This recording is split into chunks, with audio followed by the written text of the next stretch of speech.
आत्मसिद्धि हेतु आत्मसिद्धि शास्त्र की गाथा पर कल चर्चा चल रही थी। स्वच्छंद मत आग्रह तजी वर्ते सद्गुरु लक्ष्य लहे शुद्ध संकीर्तने कारण गणी प्रत्यक्ष। यदि स्वच्छंद यानी अपनी मति कल्पना से जिसको मोक्ष का मार्ग समझ रखा है, कल्याण का मार्ग समझ रखा है, वैसा करते हुए जो मताभिनिवेश, मताग्रह, हटाग्रह, दृष्टिकोण जैसा उसने बना रखा है, उसका वह इतना आग्रह कर लेता है कि उससे हटना नहीं चाहता है, तो कहा जाता है उसको कभी भी सद्गुरु का समागम मिलते हुए भी सन्मार्ग की प्राप्ति नहीं हो सकती है। इसलिए जिस समय वह स्वच्छंद मत आग्रह इनका परित्याग करे और फिर सद्गुरु के सामीप्य में जाए तो उसको निश्चित है सम्यक्त की प्राप्ति होती है, आत्मावबोध हो सकता है। जिस समय सद्गुरु के पास जाए उस समय मैं कुछ नहीं जानता ऐसा पक्का करके जाए, तब तो वह समझ सकता है मैं जानता हूँ, मैं भी समझता हूँ, मैं जब चाहूँ तब इस प्रकार से सर्वरीति संयम लेकर सर्वस्व का परित्याग करके न जब चाहूँ जब आत्मा में ध्यान में लीन होकर के अपना कल्याण कर सकता हूँ, मुझे कोई मुश्किल नहीं है। ऐसा अपने अंदर जो मान कषाय पाल रखा है, वो मताभिग्रह पाल रखा है, अभिनिवेश पाल रखा है, उसके कारण से उसको सम्यक्त की प्राप्ति भी नहीं हो सकती है। कषाय यदि है तो कहाँ से सम्यक्त की प्राप्ति हो? इसलिए कहा यदि वह स्वच्छंद मत आग्रह इनका परित्याग करे और फिर सद्गुरु के पास जाए तो उसको सम्यक्त की प्राप्ति होती है। ऐसे सप्रमाण सिद्ध करके दिखाया। आगे कहा मानादिक शत्रु महा निज छंदे न मराय जाता सद्गुरु शरणमा अल्प प्रयासे जा। मानादिक शत्रु, यहाँ आदि शब्द से सभी कषाय सम्मिलित हो जाते हैं। आगमों में सामान्यतः यावत शब्द है, प्राणातिपात यावत मिथ्या दर्शन शल्य। इसका अर्थ है कि पहले का नाम लिया, फिर 18वें का नाम लिया, बीच में 16 उसमें समाहित हैं, बार बार उसको नहीं कहा जाता है। यहाँ जिस समय कहा मानादिक, तो इसका अर्थ है कि क्रोध, मान, माया और लोभ ये 4 प्रकार के कषाय कहे जाते हैं। अपेक्षा से आत्मा के ज्ञाता भाव, दृष्टा भाव को छोड़ करके शेष सारे भाव काशायिक भाव हैं, और जिसको कर्म नहीं बांधने, कर्म का बंध नहीं करना, चतुर्गति का जन्म का दुख नहीं उठाना, वह कषाय न करे, मात्र ज्ञाता दृष्टा भाव उसमें रहे तो कहा कर्म का आश्रव और बंध नहीं है। यहाँ गाथा में प्रारंभ मान से क्यों किया? तो कहा जाता है मान इसमें सर्वोपरि कहा गया। यदि मान न हो तो अभी मोक्ष हो जाए। इसका क्या अर्थ कि मान है तो शेष कषाय भी है। मान कैसा है? तो आगमों में जाति का मान, मैं ऐसे कुल परंपरा से आया हूं, इसका मान, जाति का मान। यहाँ सवर्ण और अवर्ण इस प्रकार का अर्थ नहीं लेना। मैं ब्राह्मण, क्षत्रिय, वैश्य हूँ और अमुक चांडाल है, ऐसा उच्च कुल, नीच कुल, ऐसा और विशिष्ट जाति, निकृष्ट जाति, ऐसा भी अर्थ नहीं है। यहाँ जाति का अर्थ मातृकुल कौन सा है। मेरी माता ऐसी विशिष्ट, मेरी नानी ऐसी विशिष्ट, मेरी परनानी ऐसी विशिष्ट, उसको कहा जाति मद। कुल मद यानी मेरे पिता अमुक प्रकार के, उनके पिता दादा मेरे अमुक प्रकार के, और ऐसे ऐसे विशिष्ट ऐसा कुल का मद। यदि बल का मद हो, बुद्धि बल हो, चाहे शरीर का बल हो, ऐसा कोई अहंकार करता है, या यदि उसको अपने ऐश्वर्य का अभिमान हो कि मैं इतना ऐश्वर्यशाली, इतना मेरे पास धन है, वैभव है, राज्य वैभव है, ऐसा यदि उसको ऐश्वर्य का, ऐसा यदि मैं कहीं भी हाथ डालूं, किसी भी प्रकार का कार्य करूं तो मुझे लाभ ही लाभ मिलता है। ऐसा लाभ का भी अहंकार कि जैसे जिधर देखो उधर कोई भी कार्य व्यवसाय करे तो उसको वारे न्यारे हो जाते हैं, ऐसा उसको लाभ का भी मद होता है। ऐसे इन 6 मद के साथ 2 मद मेरे साथ भी जुड़े हुए हैं। एक कहा तप मद और दूसरा कहा ज्ञान मद। वस्तुतः ज्ञान तो विनय में ले जाता है। यहाँ ज्ञान को मद किस अपेक्षा से कहा है कि श्रुत ज्ञान हो जाए, थोता तोता ज्ञान हो जाए, शाब्दिक ज्ञान, आगमों का ज्ञान तो बहुत हो जाए, पांडित्यपूर्ण प्रवचन देने की शक्ति भी खूब आ जाए, परंतु वस्तुतः आत्मज्ञान नहीं हुआ हो तो कहा वह ज्ञान मद यानी अहंकार पैदा कर देता है। ओह, मैं ऐसा ज्ञानी, मैं ऐसा पंडित, मैं ऐसा प्रवचनकार, मैं ऐसा प्रवचन सम्राट, पता नहीं क्या क्या हो गया। जिस समय ऐसा कहा जाता है कि श्रुत का उसको मद है तो वह श्रुत कौन सा कि शब्द श्रुत, भाव श्रुत में तो गया नहीं, आत्मा का ज्ञान श्रद्धान तो हुआ नहीं, और आगम खूब पढ़ लिए, यहाँ तक कि जैसा तीर्थंकर परमात्मा फरमाते हैं उसी प्रकार का वह भी तत्वों का निरूपण कर दे, परंतु आत्म दर्शन ना हुआ हो, आत्म ज्ञान ना हुआ हो तो कहा जाता है वह मद पैदा करता है। और एक दिया तप मद। तप से तो निश्चित रूप से कर्मों की धड़ाधड़ निर्जरा होती है, परंतु तप कौन सा, जो 6 प्रकार के बाह्य तप किए जाते हैं और उसमें तप करके ओहो देखो मैं ऐसा तपस्वी, बेले बेले तेले तेले करने वाला, पंचोले अठाई करने वाला, और फिर वर्णन आता है मास खमण पर मास खमण करने वाला, और ऐसा अनशन का तपस्वी वह यदि अहंकार पाले तो ऐसा हो सकता है, क्योंकि आगम कहता है कि तप का भी मद हो सकता है। वह तप सम्यक ज्ञान सम्यक दर्शन के बिना यदि तप होता है, कहा जाता है चारित्र सुचारित्र तभी होता है जबकि वह सम्यक ज्ञान सम्यक दर्शन के साथ हो। यदि ज्ञान और दर्शन आत्मा का हुआ नहीं, प्रतीति रुचि श्रद्धान देवगुरु धर्म से लगा करके नव तत्व और फिर आत्म श्रद्धान तो हुआ नहीं, और बाह्य में चाहे लोक दिखावे के लिए, चाहे यशो कीर्ति के लिए, चाहे अन्य किसी भी लाभ के लिए, प्रतिफल के लिए, देव रिद्धि महर्तिक देव बनूंगा, ऐसा सुख प्राप्त होगा, वावई जय जयकार अभिनंदन होगा, प्रशस्ति गान होगा, ऐसे कई प्रकार के अंतर में लक्ष्य रहते हैं, बाहर में नहीं दिखता हो, परंतु वह ऐसा तप मत भी हो सकता है। इसलिए कहा मान सबसे भयंकर कषाय है। इस मान के लिए व्यावहारिक जगत में कहा जाता है कि मान या सम्मान उसका कब बढ़ता है तो कि या तो उसके पास धन वैभव खूब हो, यदि लाखों करोड़ों, अब तो लाखों करोड़ों के लिए कहते हैं गिनती कुछ अलग प्रकार से, इतने सैकड़े करोड़, इतने हजार करोड़, अब तो इतने लाख करोड़ से गिनतियां होने लगी। तो जिस समय ऐसे लाख करोड़ हो जाए तो आपको लगता ओहो ऐसा विश्व के प्रथम 10 में मेरा भी नाम आ जाए। कौन कौन चाहता है?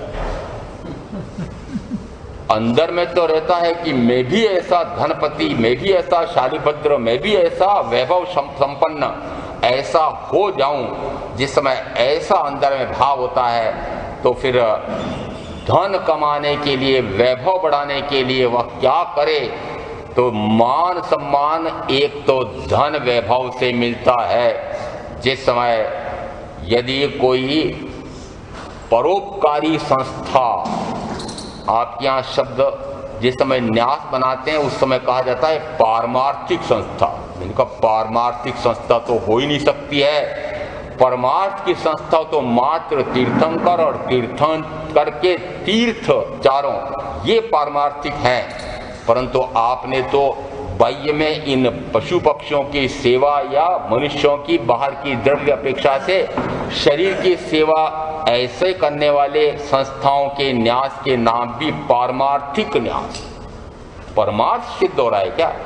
जिस समय ऐसी परोपकारी संस्थाएं ये सब खड़ी होती हैं और उस समय उसमें यदि आप में से कोई उसमें कार्यकर्ता 2, 3, 4, 5 और उसके बाद फिर किसी के पास दान लेने जाएं और यदि वह दान लिखाता है तो मुझे पता है फिर वे परोपकारी संस्था वाले, धर्म संघ वाले अध्यक्ष महामंत्री खड़े होकर के एक अभिनंदन पत्र, एक प्रशस्ति गान, न जाने कितना हो, ऐसे दानवीर, ऐसे कर्णवीर, ऐसे समाज रत्न, कितनी उपाधियां।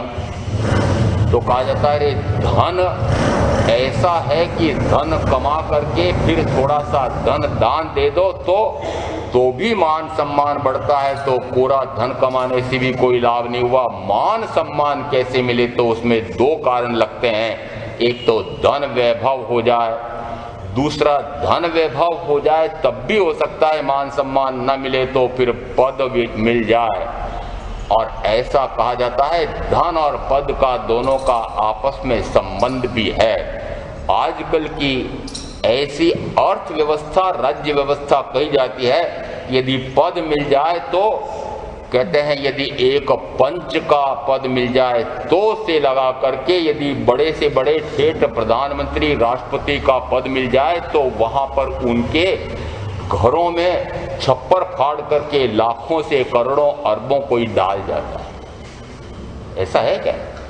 छप्पर फाड़ के जिस समय ऐसा पद प्राप्त हो जाता तो कहते हैं पद का धन से, धन का पद से, धन लुटा करके पद प्राप्त करो और पद प्राप्त करके धन लूटो। ऐसा कुछ है? यदि आप लोग अनुभवी हैं तो मान लेते हैं कि हाँ, शास्त्रकार कहते हैं कि यदि मान सम्मान बढ़ाना हो तो फिर धन बढ़ाओ, पद बढ़ाओ। और धन और पद बढ़ाने के लिए अब आपकी बात नहीं कहते हैं, आपके संदर्भ से मत मानना। यदि पद ऊंचा करना है तो उस पद को प्राप्त करने के लिए रास्ते में जो रोड़े आ रहे हैं उसका क्या करते हैं? उन रोड़ों को हटाया जाता है। कहते हैं जिस समय रूस में क्रांति हुई थी वहां पर एक कोई लोहे का पर्दा हुआ करता था। कहते हैं जिस समय कोई भी सिर ऊंचा करे तो उस व्यक्ति को कहां फेंक दिया जाता था? कत्ले आम। पता ही नहीं लगता था कि वह ऐसा विद्रोही व्यक्ति, उसको न जाने कब उस लोहे के पर्दे के पीछे फेंक दिया जाता था, जनता को पता ही नहीं लगता था। तो जो रास्ते में आता है उसके पद के कारण, पद के पीछे यदि कोई और लगा हुआ है तो उसको कोई देखना चाहता है, उसको नष्ट कर दूं, वह मेरा रोड़ा है। ऐसा पद प्राप्त करने के लिए बताओ हिंसा, और हिंसा में कहां तक कि कितना ऐसा एक व्यक्ति ने अनेक व्यक्तियों की हिंसा करके, युद्ध और महायुद्ध करके भी, जिस समय राजा या सम्राट या ऐसे चक्रवर्ती, उस समय देखो कि पद की प्राप्ति के लिए कितना पापाचरण करना पड़ रहा है। पद और धन दोनों की प्राप्ति जब करते हैं तो उसमें एक बीच में और आता है माया। मायाचारी, छल, प्रपंच, कपट, येन केन प्रकारेण मुझे पद प्राप्त करना है, धन वैभव प्राप्त करना है। तो यहाँ यदि मान सम्मान बढ़ाना हो तो मान सम्मान धन और पद से, उसकी प्राप्ति के लिए लोभ कषाय, लोभ कषाय की पूर्ति के लिए माया कषाय। और जिस समय यदि धन प्राप्त हो जाए या पद प्राप्त हो जाए या दोनों प्राप्त हो जाए और फिर कोई चौराहे पर खड़ा होकर के और कहे जानते हैं ये पद तुमने कैसे प्राप्त किया है, कैसे कैसे काले कारनामे, तुमने ये धन कैसे प्राप्त किया है, ऐसी ऐसी काला बाजारी करके और ऐसा ऐसा करके तुमने ये धन प्राप्त किया है। उस समय क्या होता है? क्रोध, चारों की युति, क्रोध, मान, माया, लोभ, ये चारों कषाय एक साथ होते हैं। हमने समझने के लिए दोनों का, चारों का अलग रूप कर रखा है। वस्तुतः यदि एक है तो दूसरा भी होगा ही।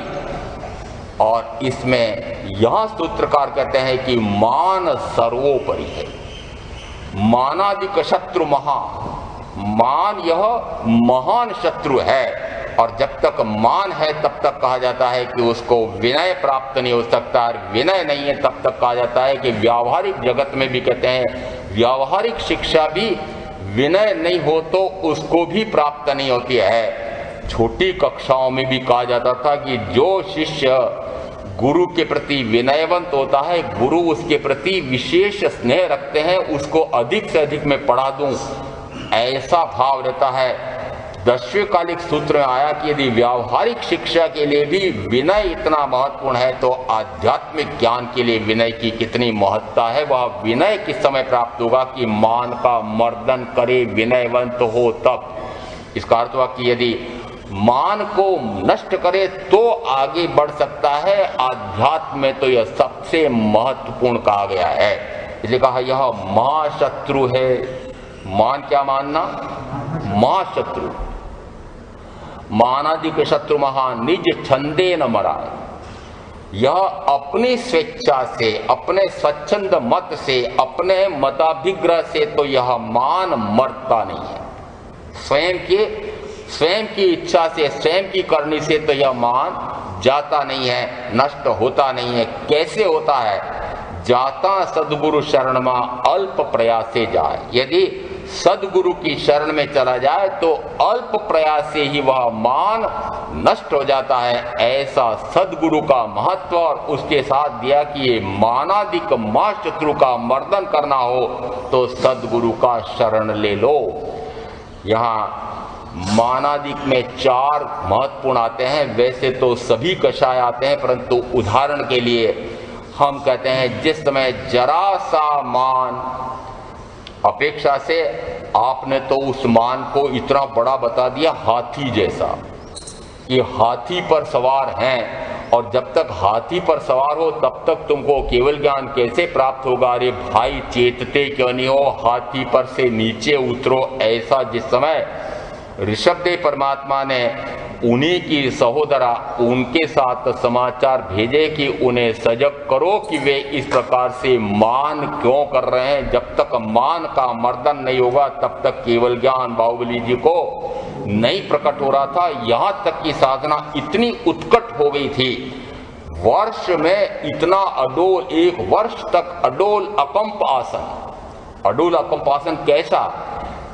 काया 500 धनुष की है। उस समय कान कितने मोटे बड़े बड़े होंगे, वहां पर घोंसले बना दिए, पेड़ पौधे, दीमक, और वह इतने शरीर के ऊपर तक चढ़ती जा रही है, परंतु फिर भी वे अडोल अकंप ध्यान में लीन है। इतनी ध्यान साधना, इतनी एकाग्रता, इतनी ध्यान की एकाग्रता अत्यंत दुरूह कठिन मानी जाती है, परंतु फिर भी उनको केवल ज्ञान प्रकट नहीं हो रहा था। तो उसमें बाधक कौन था कि अरे मैं चाहे कितनी साधना कर लूं, मैं ये भरत की भूमि पर खड़ा हूं, ऐसा दिगंबर मानते हैं। श्वेतांबर कहते हैं कि उनको यह दुख सालता जा रहा था कि यदि मैं जाऊं भी तीर्थंकर ऋषभदेव के समूह शरण में तो 98 ने पहले दीक्षा ले ली है, वो मुझसे छोटे हैं, उन छोटों को मुझे वंदन करना पड़ेगा, तो कैसे जाऊं।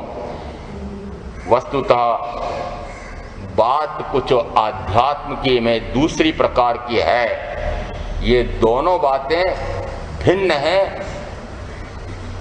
एक अंतर्मूर्त के अंदर जिनको केवल ज्ञान, केवल दर्शन होने वाला है, और अपेक्षा से पूर्व भाव से वे क्षायिक सम्यक दर्शन लेकर के आए। जिस समय सर्ववृत्ति संयम लेते हैं उस समय अप्रत्याख्यानावर्णीय और प्रत्याख्यानावर्णीय कषाय का को क्रश कर देते हैं। अब मात्र संजलन जितना सा कषाय, संजलन कषाय का दृष्टांत देकर कहते हैं पानी में लकीर लगाएं तो इतनी सी देर में मिट जाए, इतना सा कषाय है, परंतु हमने उसको कैसा मान लिया?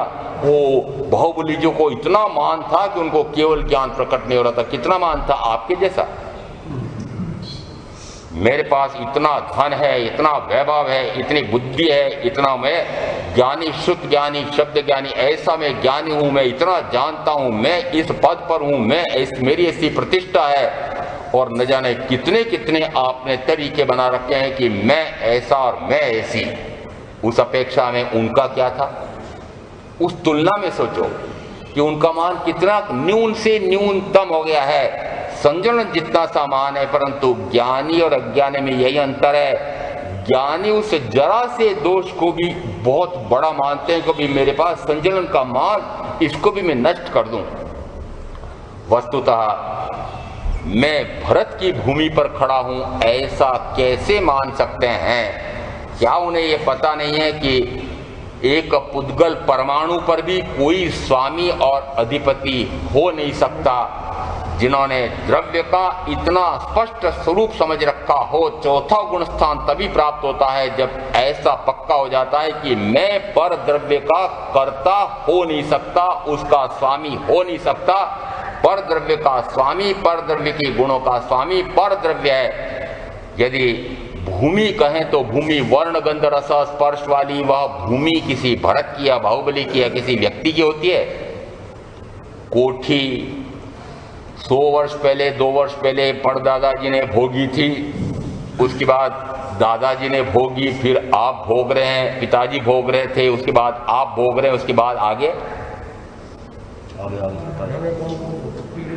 तैयार है कि नहीं आगे? अरे आगे बेटा भोगने के लिए तैयार है, पहले से खाली कर दो। किसको कहूं? सूरज जी को। सूरज जी क्यों कहें? सबको कहें, नाम लेना नहीं मुझे। पहले से खाली कर दो, और नहीं खाली करोगे तो धक्का देकर के कोणिक बन जाएगा कोई बेटा।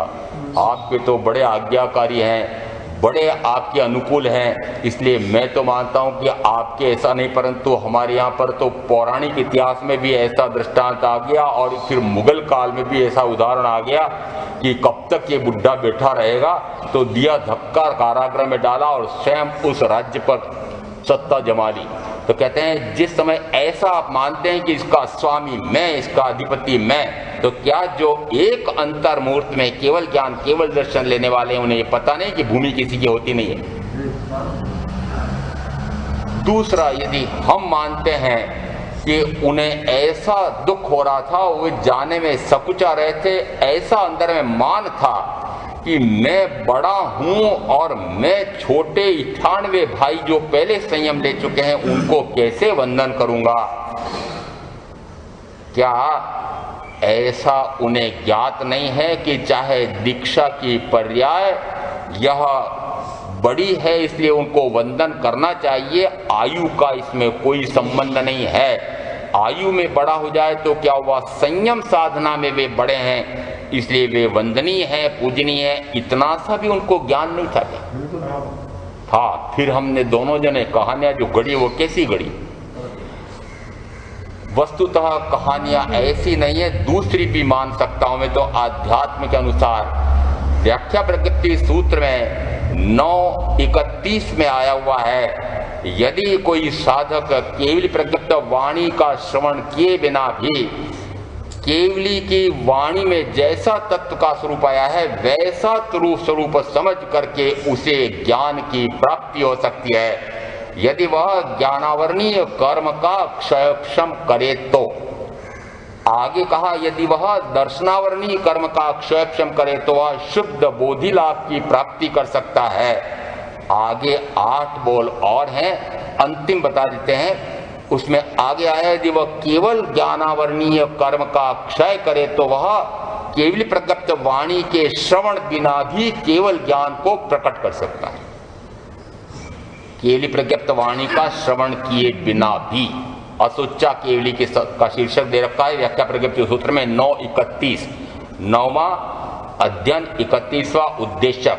केवल प्रज्ञप्त वाणी श्रवण करने की आवश्यकता नहीं है, यदि वह केवल ज्ञानावरणीय कर्म का क्षय कर दे तो उसको केवल ज्ञान की प्राप्ति हो सकती है। इसका अर्थ है कि स्वयं में इतनी क्षमता, प्रत्येक आत्मा में ऐसी क्षमता है कि वह अपने स्वपुरुषार्थ से, अपने ही उत्थान कर्म बल वीर्य पुरुषाकार पराक्रम से वह कर्म का संवर कर सकता है, कर्म का उपशम कर सकता है, उदीर्ण कर सकता है और उसका क्षय कर सकता है। ऐसा 3 व्याख्या प्रज्ञप्ति सूत्र में आया कि इसके कारण से कर सकता है, इसके बिना नहीं कर सकता। और उसमें क्या है? आत्मा अपने उत्थान कर्म बल वीर्य पुरुषाकार पराक्रम से। इसका अर्थ है कि अपने आत्म पुरुषार्थ से कितना हो सकता है?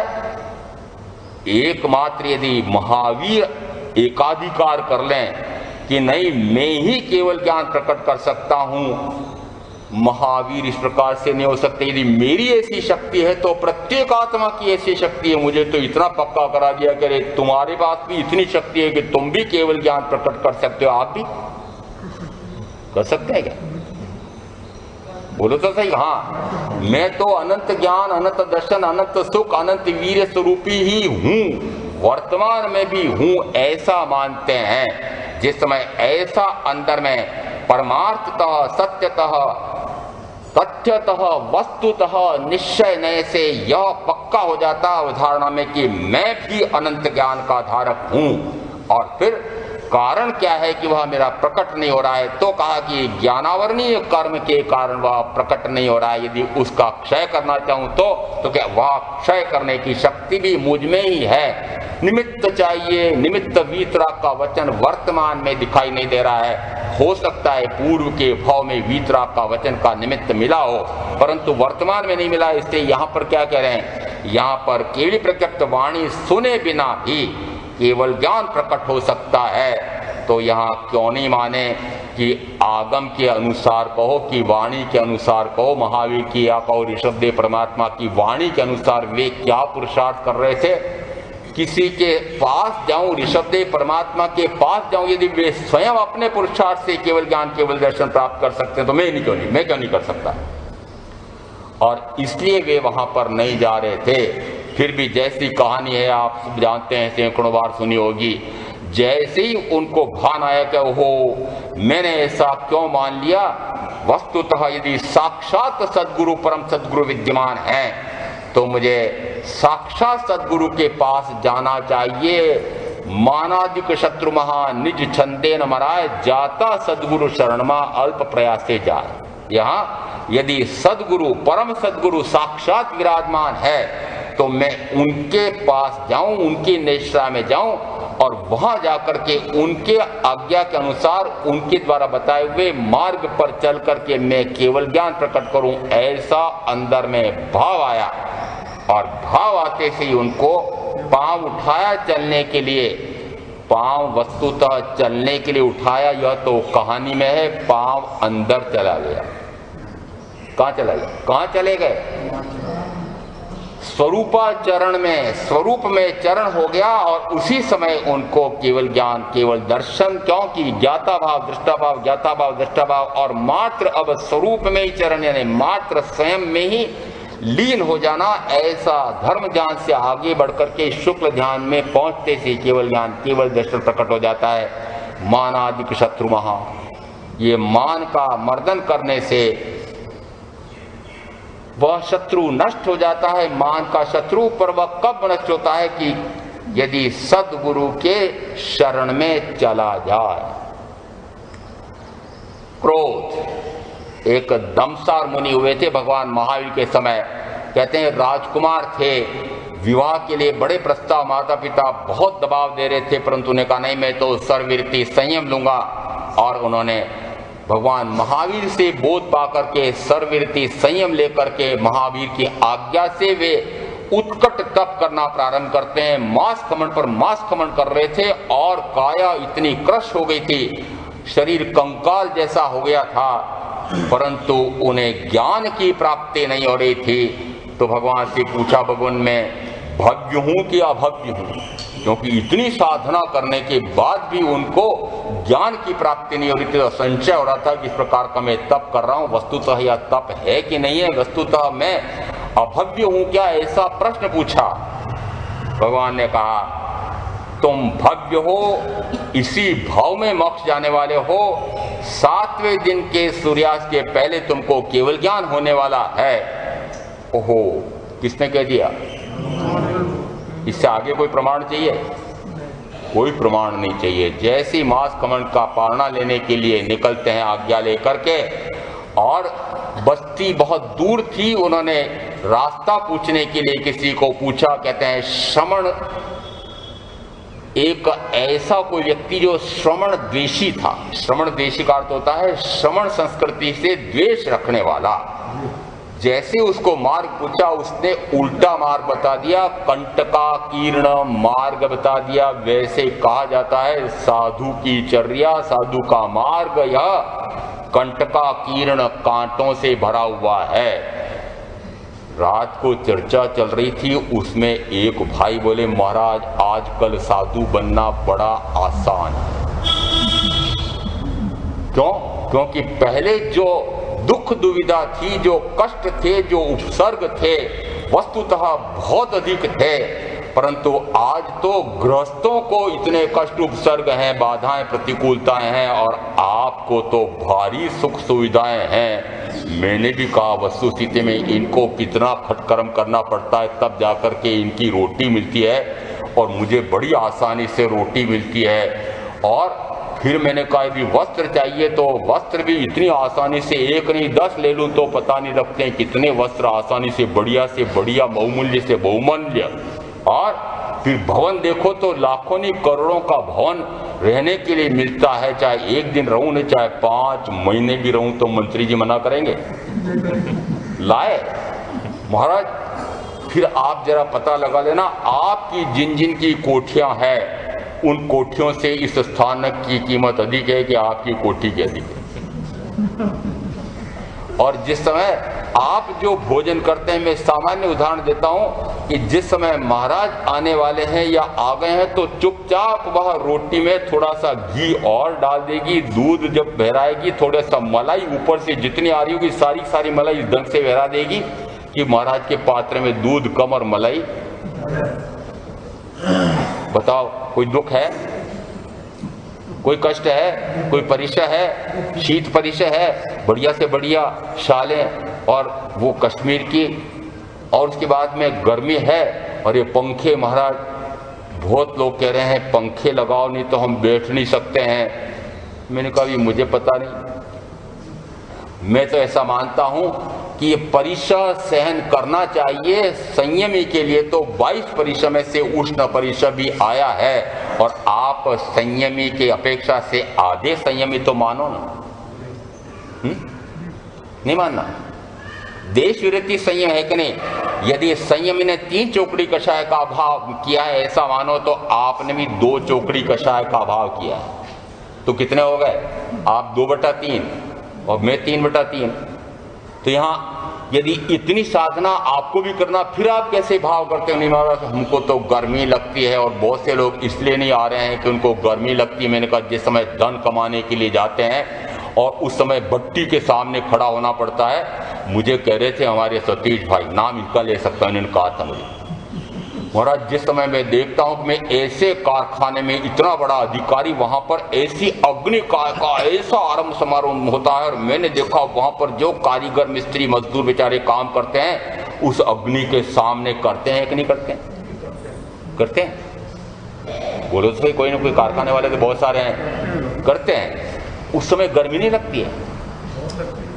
यदि वर्तमान में भी इतनी गर्मी सहन करके रोटी कमानी पड़ती है, तो फिर तिरंज गति में जाकर के, नरक गति में जाकर के कितनी गर्मी सहन करनी पड़ी होगी। कितनी वर्तमान में भी देखो कितनी गर्मी सहन करनी पड़ रही है।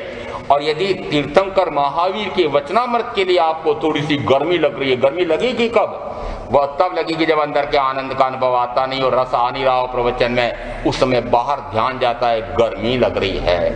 तो यहाँ जिस समय ऐसा कहा जाता है कि आजकल तो साधु साध्वियों को श्रावकों की अपेक्षा से 10 गुनी 20 गुनी सैकड़े गुनी सुविधा है। मुझे तो यहाँ तक कहने वाले मिलते हैं महाराज जिंदगी भर आप कमाई कर करके यदि कभी ऐसा बंगला कोठी बनाते तो उसकी अपेक्षा साधु बन करके उससे भव्य नाम उसके अलग अलग होंगे। आपके नाम होंगे कोठी बंगले और मेरा नाम होगा अमुक तीर्थ, अमुक आराधना मंदिर, अमुक समाधि स्थल, अमुक ये।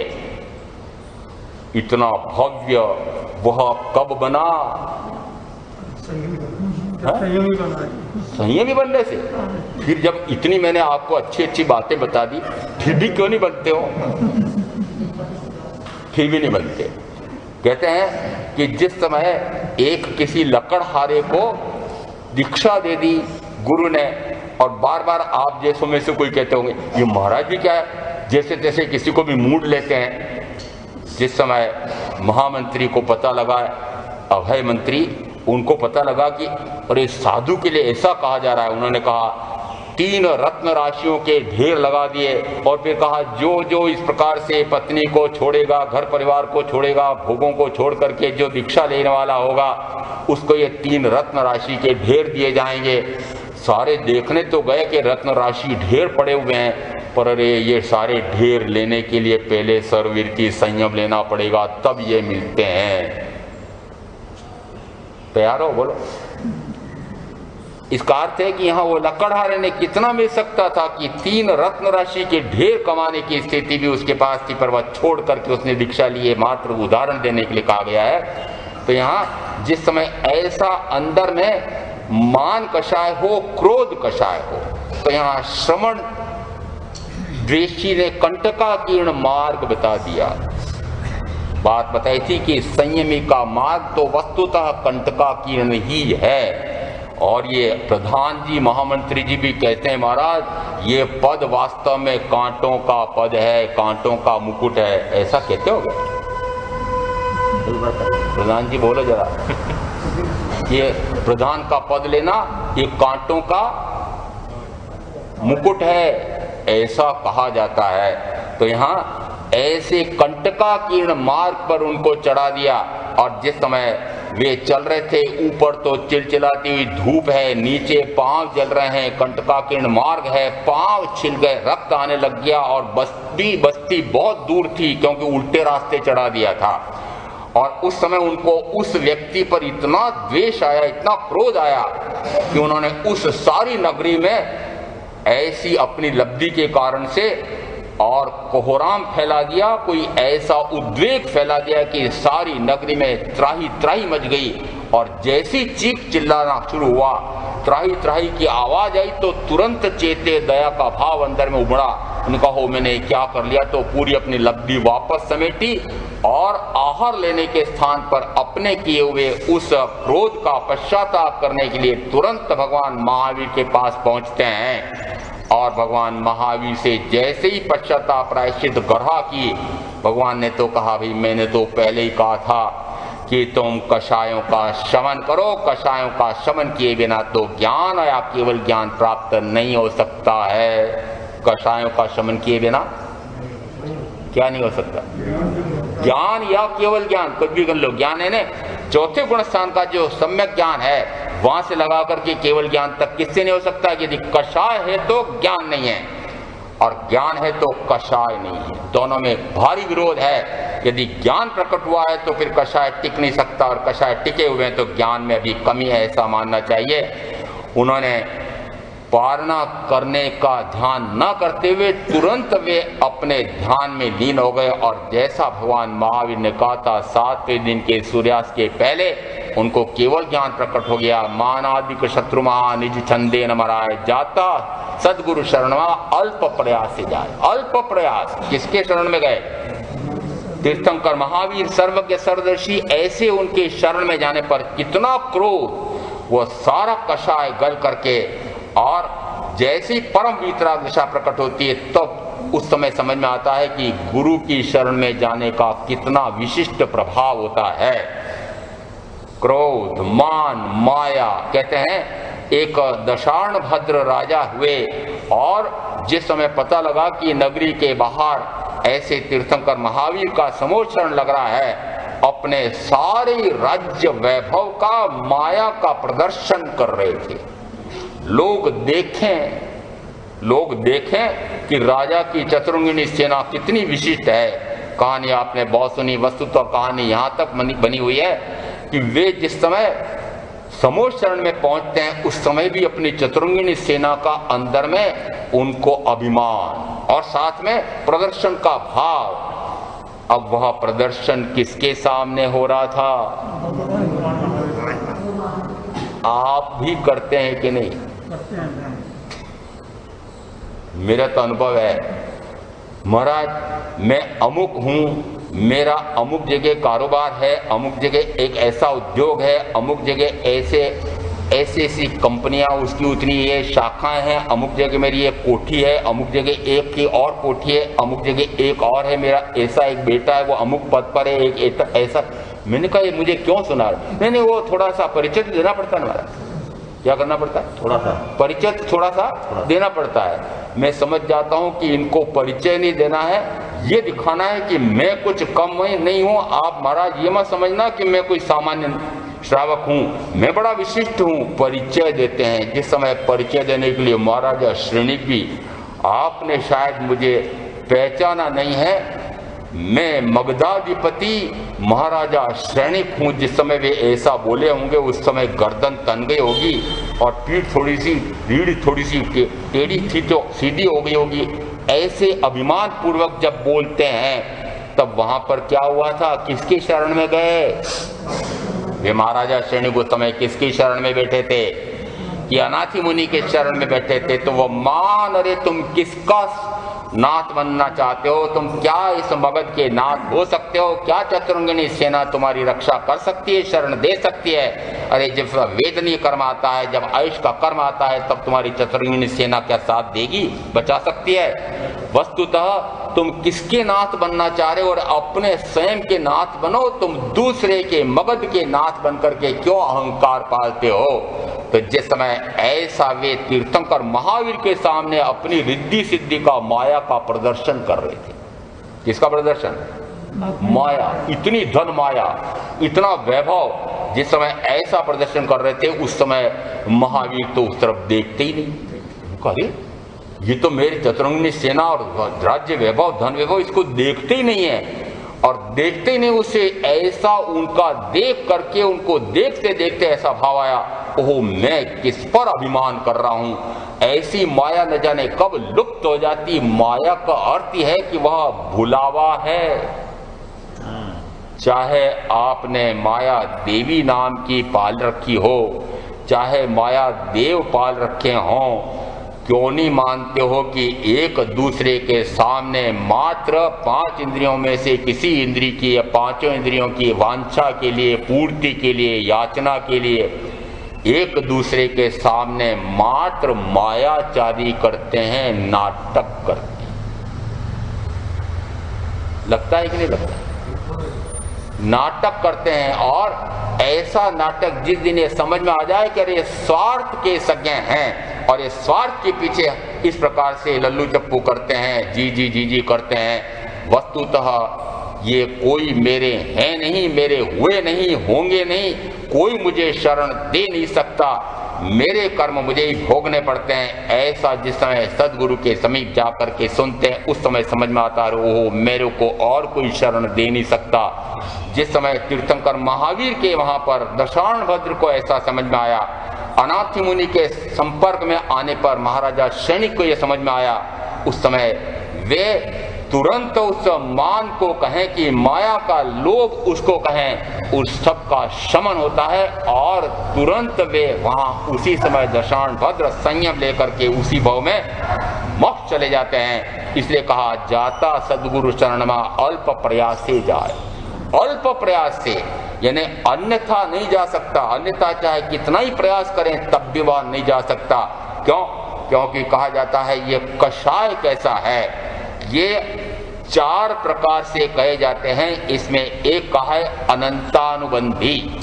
वो अनंतानुबंधी क्रोध मान माया लोभ, इसका दूसरा नाम दिया जाता है कि यदि अंदर में दर्शन मोहनी पड़ा हुआ है जो मुझे अपने स्वयं के स्वरूप का ज्ञान और भान नहीं होने देता है और बाह्य में जो कुछ है वही मैं हूँ, मेरा है, उसी में रस लेने के लिए आकर्षित करता है, उधर उधर भटकाता है, उसको नाम दिया मिथ्यात्वनामा कर्म या दर्शन मोहनी कर्म। यह दर्शन मोहनी कर्म है तो वह अनंत बंद कराने वाला है। कैसा बंद कि क्रोध कितना करेगा, उसका स्नेह कहो कि राग कहो, अनुराग कहो, मोह कहो, वह इतना तीव्र से तीव्रतम होगा कि वह अनंत कर्म का बंद कराता है। जब तक आत्मा के स्वरूप को जानने का, मानने का, देखने का भाव ही नहीं आता है तब कहा जाता है दर्शन मोहनी है, तब कहा जाता है अनंतानुबंधी कषाय है। परमार्थ मार्ग को अपरमार्थ मार्ग और अपरमार्थ मार्ग को परमार्थ मार्ग मानना, संसार मार्ग को मोक्ष मार्ग और मोक्ष मार्ग को संसार मार्ग मानना, यह कहलाता है परमार्थ को अपरमार्थ। यहाँ जिससे परम अर्थ आत्मा का सिद्ध हो सकता है उसके स्थान पर बाहर में यह वैभव प्राप्त कर लूं, ऐसा हो जाए तो मेरा आनंद का अवसर हो जाएगा, ऐसा जो मानता है वह अपरमार्थ मार्ग को परमार्थ, वही परम कार्य है, वही परम आवश्यक है। अभी तक आपने इस जीवन में सबसे महत्वपूर्ण किसको मान रखा है? तो कि धन वैभव खूब कमाऊं, बेटे बेटी का बढ़िया पढ़ाई का काम करा दूं, उसको बढ़िया नौकरी मिल जाए, बढ़िया धंधा जम जाए। एकमात्र लक्ष्य ऐसा है कि बस ये वैभव मेरा, ये सारे काम निपट जाएं, फिर आपके पास आ जाओ। ये सारे काम निपट जाएंगे क्या?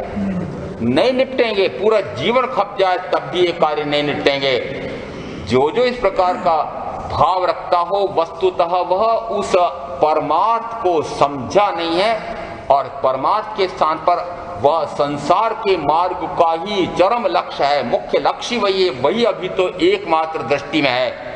और उस समय जब उसमें उसका तीव्र से तीव्रतम अनुराग कहें कि राग कहें कि मोह कहें कि कषाय कहें, और उसी के कारण से वह अनंत कर्म का बंध करता है, और इसी को कहा अनंतानुबंधी कषाय। तो ये अनंतानुबंधी कषाय की चोक कैसी है कि कितना काल हो गया, कि अनंत काल हो गया तब भी यह नष्ट नहीं होता है, ऐसा अनंतानुबंधी का क्रोध। और इसी के साथ फिर अनंतानुबंधी का मान, माया, लोभ, चारों की एकता है। यह कब नष्ट होता है? कितने समय में नष्ट होता है?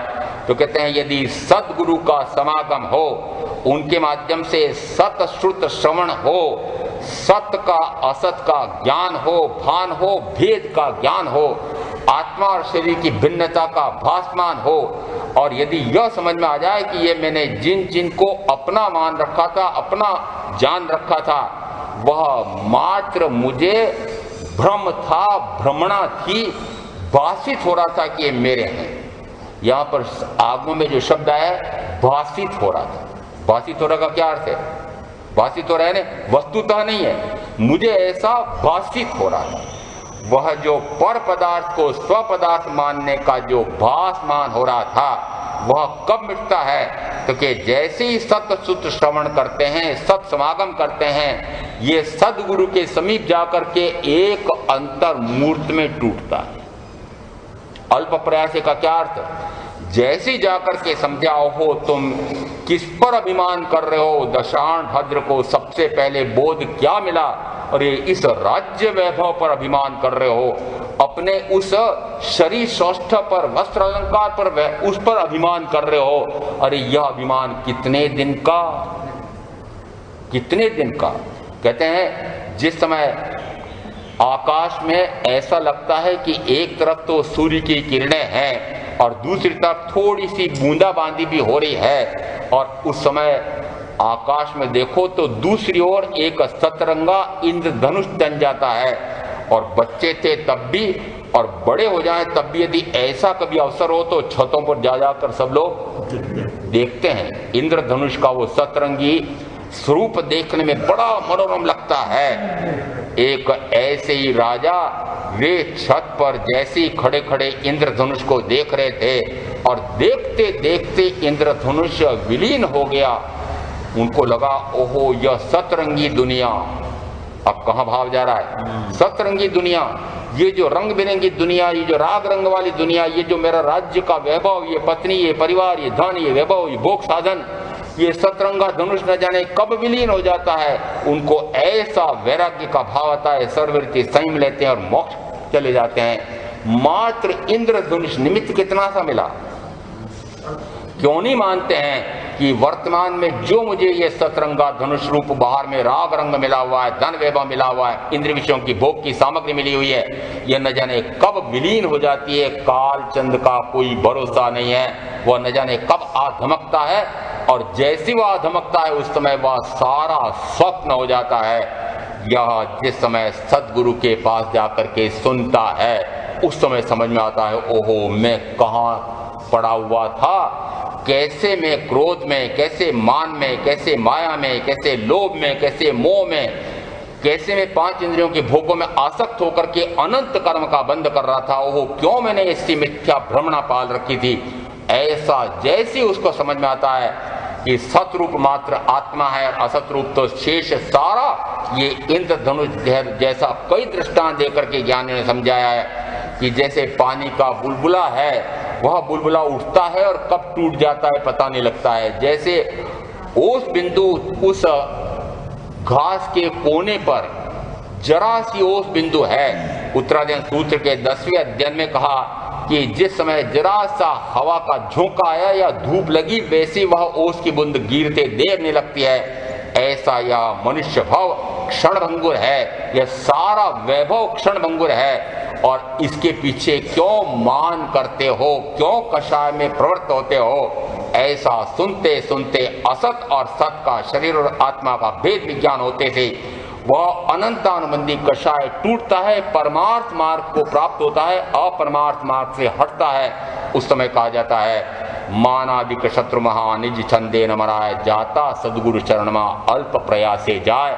जिस समय हम सदगुरु के शरण लेते हैं, उस समय ये जितने जिन जिन की शरण ले रखी है वे सारे क्षणभंगुर, सारे स्वार्थ के संबंधी, सारे शत्रु महाशत्रु, इनसे हट करके जिस समय सदगुरु की शरण लेते हैं तब परमार्थ का मार्ग मिलता है, परमार्थ परम अर्थ आत्मा का सिद्ध हो जाता है। ऐसा आत्मा का सिद्ध हो जाने का मार्ग सुनकर समझकर में आप जो साधना करेंगे उनका अवश्य कल्याण होगा।